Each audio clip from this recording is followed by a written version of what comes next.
नमस्कार दोस्तों, आप सभी का स्वागत है आपके अपने YouTube चैनल में जिसका नाम है कोडेड विद अजय। आज के इस लेक्चर में हम जानेंगे जावा स्क्रिप्ट से रिलेटेड वो मोस्ट इंपॉर्टेंट टॉपिक्स कौन से हैं जो एज अ बिगनर हमें रीड करना चाहिए, या अगर हम किसी भी कंपनी में जावा स्क्रिप्ट प्रोग्रामिंग लैंग्वेज के बेस पे इंटरव्यू की प्रिपरेशन कर रहे हैं तो हमें इन मोस्ट आईएमपी टॉपिक्स को पहले रीड करना है, देन किसी भी कंपनी में इंटरव्यू देने जाना है। तो चलिए वन बाय वन एक एक टॉपिक के बारे में जान लेते हैं।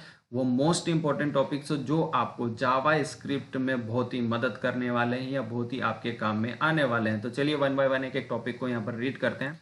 देखिए, हमने यहाँ पर जावा स्क्रिप्ट लैंग्वेज के जो मोस्ट इंपॉर्टेंट टॉपिक्स हैं जो एज अ बिगनर या इंटरव्यू के प्रिपरेशन के हिसाब से इन क्वेश्चन या इन टॉपिक्स को आपको रीड करना चाहिए, उन सभी के बारे में मेंशन किया है। इन टॉपिक्स को रीड करके आप बहुत ही अच्छे से जावा स्क्रिप्ट को रीड कर सकते हो और किसी भी कंपनी में जावा स्क्रिप्ट प्रोग्रामिंग लैंग्वेज के बेस पे इंटरव्यू दे सकते हो। ठीक है, तो इसमें फर्स्ट क्वेश्चन है हमारा, जावा स्क्रिप्ट क्या है। देखिए, नॉर्मली किसी भी टेक्नोलॉजी के बेस पे अगर आप किसी भी आईटी कंपनी में जब इंटरव्यू देने जाते हो तो वहां पर फर्स्ट क्वेश्चन नॉर्मली ये होता है कि what is about your self, मतलब आपके बारे में बताइए। सेम एज इट इज अगर आप किसी टेक्नोलॉजी के बेस पे इंटरव्यू देने जाओगे ना तो वहां पर फर्स्ट क्वेश्चन होगा व्हाट इज, और जो टेक्नोलॉजी आप लेकर जा रहे हो, जो सीख कर जा रहे हो, उसके बारे में पूछेंगे। तो फिलहाल में हम जावा स्क्रिप्ट के बारे में बात कर रहे हैं, तो यहाँ पर क्वेश्चन होगा आपका व्हाट इज जावा स्क्रिप्ट, मतलब जावा स्क्रिप्ट क्या है। तो आपको इसकी प्रॉपर डेफिनेशन याद होनी चाहिए।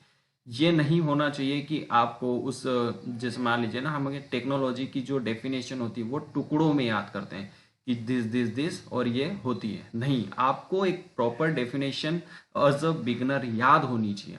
आप उसको प्रॉपरली रीड करके पेन और पेपर पे लिख के प्रॉपर याद करके जा सकते हो। इससे क्या होगा, जो भी इंटरव्यूअर होता है उसके सामने आपका इंप्रेशन बहुत ही अच्छा रहता है और उसके हिसाब से एक पॉजिटिव इम्पेक्ट पड़ता है सामने वाले के ऊपर, ताकि आगे जब वो क्वेश्चन करता है ना तो आपको फ्रीली वो करता है, ट्रीट करता है, ताकि आपके आगे के क्वेश्चन इजीली कन्वर्ट हो जाए, इजीली वो ले सके, इजीली आपकी भाषा को समझ पाए। ठीक है, तो अगला टॉपिक और अगला क्वेश्चन है व्हाट इज डेटा टाइप्स, मतलब डेटा टाइप्स क्या होता है जावा स्क्रिप्ट में, ये आपको रीड करके जाना है। वेरिएबल्स और स्कोपिंग के बारे में पूछा जाता है कि स्कोप आपके फंक्शन का या लूप का कहाँ से कहाँ तक होता है वगैरह वगैरह। ठीक है, तो उनके बारे में आप रीड कर सकते हो।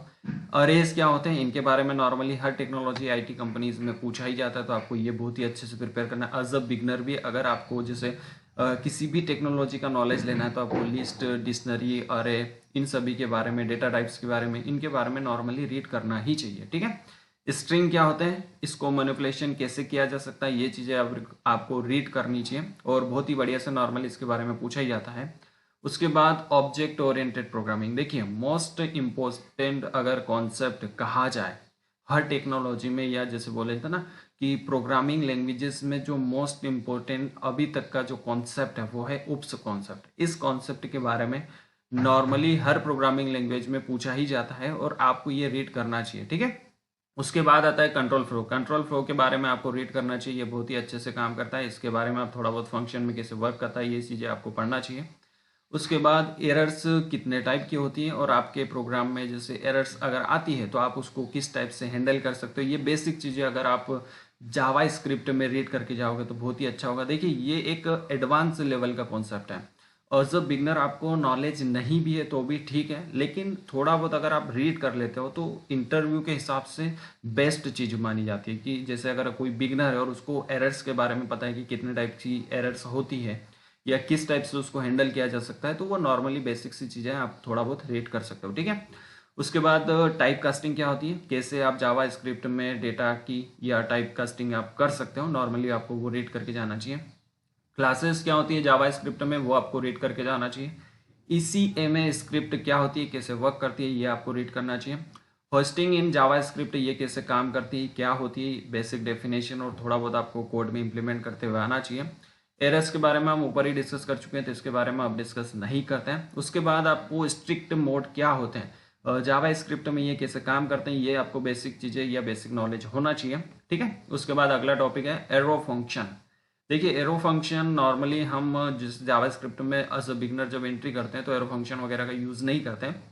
तो आपको एज अ बिगनर अगर इंटरव्यू की प्रिपरेशन करना है तो आपको क्या करना है, थोड़ा बहुत रीड करके जाना है कि एरो फंक्शन क्या होते हैं और किस लिए हम इसका यूज़ करते हैं। ठीक है, और अगर आप सीखना चाहते हो जावा स्क्रिप्ट को बहुत ही अच्छे से, तो वहाँ पर आपको एरो फंक्शन का प्रॉपर नॉलेज होना चाहिए, कैसे कोड में इम्प्लीमेंट करते हैं और क्यों करते हैं, ये चीज़ें आपको पता होनी चाहिए। ठीक है। उसके बाद अगला यहाँ पर हमारा जो टॉपिक है वो है कि अगर आप JavaScript has concept level scope, मतलब कहाँ तक इसका लेवल है और कहाँ तक उसके स्कोप को आप इंक्रीज कर सकते हो आपके जैसे आपकी रिक्वायरमेंट के हिसाब से। नॉर्मली ये होता है कि हर व्यक्ति या हर प्रोजेक्ट की जो रिक्वायरमेंट होती है ना वो अलग अलग होती है, तो आपको अपनी रिक्वायरमेंट के हिसाब से कैसे उसको स्कोप को इंक्रीज या डिक्रीज कर सकते हो वो आपको आना चाहिए। ठीक है। अगला क्वेश्चन या टॉपिक है how to create object in JavaScript. ये उप्स कॉन्सेप्ट अगर आप बहुत ही अच्छे से रीड करोगे तो उसमें ऑब्जेक्ट वगैरह आ जाएंगे। ठीक है।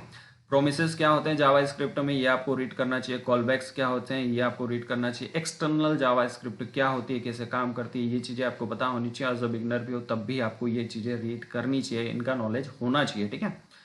आपको ये पता होना चाहिए कि जावा स्क्रिप्ट को कौन सी कंपनी ने डेवलप की, बेसिक क्वेश्चन है। नॉर्मली इंटरव्यूअर आपको क्वेश्चन जैसे कंफ्यूज करने के लिए ज़्यादातर क्वेश्चन पूछता है, तो वो चीज़ें आपको पता होनी चाहिए कि जिस टेक्नोलॉजी को एज आप इंटरव्यू के पॉइंट ऑफ व्यू से लेकर जा रहे हो किसी भी कंपनी में इंटरव्यू देने के लिए, तो एटलीस्ट उसका इतना पता होना चाहिए कि उस टेक्नोलॉजी को किसने डेवलप किया है, किस कंपनी ने किया है। और नॉर्मली एक दो व्यक्ति के अगर आपको नाम याद है तो बहुत ही अच्छा है। ठीक है।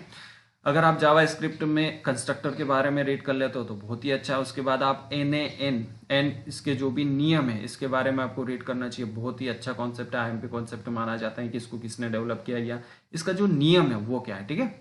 उसके बाद वीक मैप क्या होता है जावा स्क्रिप्ट में, किस लिए हम यूज करते हैं, कैसे कोड में इंप्लीमेंट करते हैं, ये चीजें आपको पता होनी चाहिए। उसके बाद ऑब्जेक्ट प्रोटोटाइप्स, ये बहुत ही आईएमपी क्वेश्चन है। देखिए प्रोटोटाइप्स के बारे में नॉर्मली इंटरव्यूअर पूछता है और आपको कंफ्यूज करने के लिए उसको वेराइटीज में पूछेगा, अलग अलग टुकड़ों में पूछेगा, तो आपको प्रोटोटाइप्स के सभी के बारे में पढ़ के जाना है, कितने प्रकार के होते हैं, कैसे कैसे आप इसको कोड में इंप्लीमेंट कर सकते हो। और बेसिक एक आपको प्रोग्राम प्रोटोटाइप के ऊपर बनाते हुए आना चाहिए ताकि बहुत ही अच्छे से आप उसको किसी भी इंटरव्यूअर को दिखा पाओ। ठीक है। उसके बाद रेस्ट पैरामीटर्स क्या होते हैं ये आपको पता होना चाहिए, कैसे हम कोड में इसका यूज करते हैं और किस लिए करते हैं और कौन से फंक्शन की बात करते हैं। नॉर्मली देखिए हम जब फंक्शन लिखते हैं ना तो उसके बाद रेस्ट पैरामीटर्स का यूज करते हैं, तो वहां पर क्यों करते हैं वो चीजें आपको बेसिक नॉलेज में पता होनी चाहिए। तो आई होप कि आपको ये मोस्ट इंपॉर्टेंट जो कॉन्सेप्ट हमने आज एक्सप्लेन किया इन सभी के बारे में आप नॉलेज लोगे। एज अ बिगनर अगर आप जावा स्क्रिप्ट को रीड करना स्टार्ट कर रहे हो तो इन सभी टॉपिक्स के बारे में एटलीस्ट आपको नॉलेज लेना है। उसी के बाद आप एडवांस लेवल में जावा स्क्रिप्ट के जाओगे या उसका नॉलेज लोगे या किसी और टेक्नोलॉजी पे स्विच करोगे। ठीक है। और अगर आप किसी कंपनी में इंटरव्यू के प्रिपरेशन कर रहे हो जावा स्क्रिप्ट के बेस पे, तो आपको क्या करना है, नॉर्मली ये टॉपिक जो मैंने आज एक्सप्लेन किया इन सभी टॉपिक्स के बारे में आपको नॉलेज लेना है और बेस्ट आप किसी भी कंपनी में इंटरव्यू देने जा सकते हो जावा स्क्रिप्ट के बेस पे। नो डाउट 100% आपका इंटरव्यू क्रैक होगा और बहुत ही अच्छे से आप इंटरव्यू दे पाओगे। तो फिलहाल मैं इस लेक्चर में इतना ही। Thank you so much for watching and I will see you in next video guys.